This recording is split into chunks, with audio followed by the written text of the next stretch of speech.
So ngayon guys, dito po tayo sa ano ngayon. Ito po yung DGP guys. Ha? Ito po yung controller.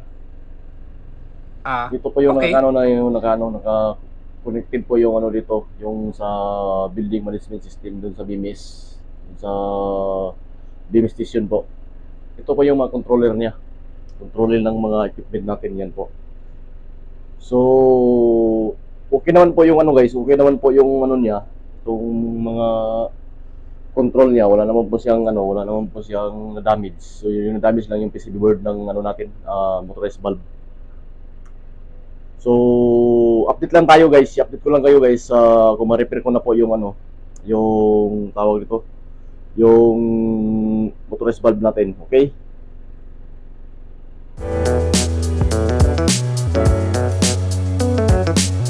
So guys, magandang araw po sa ating lahat ngayon. So ngayon guys, nandito po tayo sa ano, sa BMS room. Ngayon guys, may check po tayo ngayon na ano, isang unit ng air handling unit po. Kasi nga para to sa cinema guys, kasi nga mag-opening na to, so i-check natin yung cooling valve operator niya. So antayin lang muna natin guys kasi nga loading.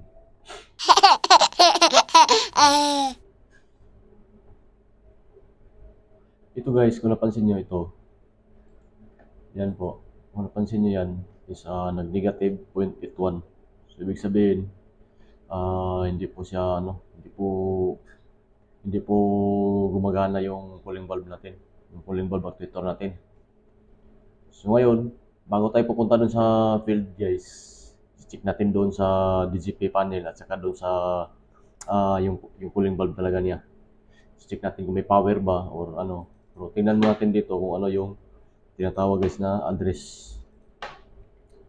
Yung address po ng ano ng kung saan siya nakalagay doon sa naka-connect doon sa DGP po.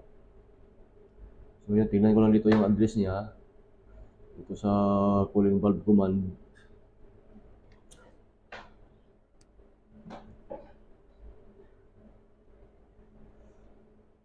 Check ko muna dito. Nakikita pa to. Ito po yung ano guys, ito po yung ano niya. Ito po yung address niya. T 9.6. So ngayon, isusulat ko po yan para yun po yung titingnan ko doon. Doon sa DGP. Ito to. Yung 9.6 na yan. Yan po yung address niya doon. Doon po natin yan i-check. Yung command at saka yan sa feedback. Ito guys, yung kinukuha ko ngayon, ito po yung command niya. Command na address dito po sa BMS. 9.6.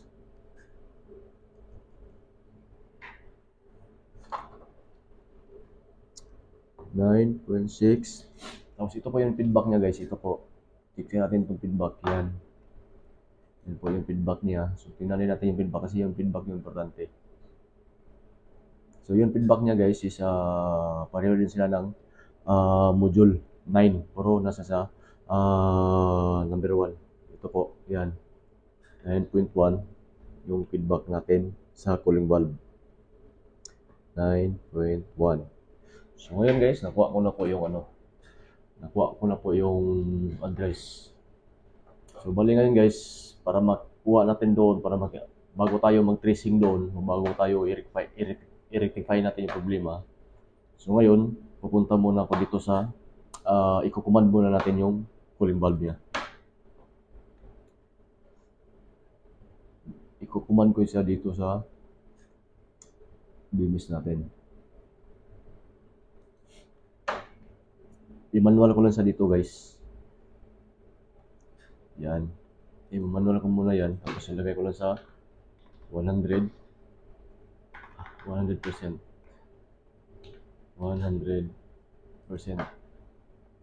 Yan na po. Naka-command na po yan. Kung napansin nyo ito yan. Yan po na. So, tara guys. Let's go na po. Punta tayo ng ano ngayon. Punta tayo ng field.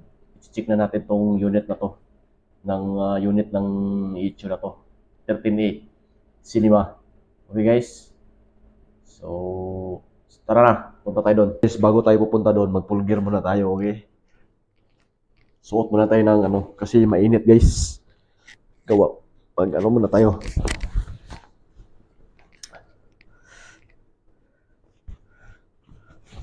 Tara guys, let's go!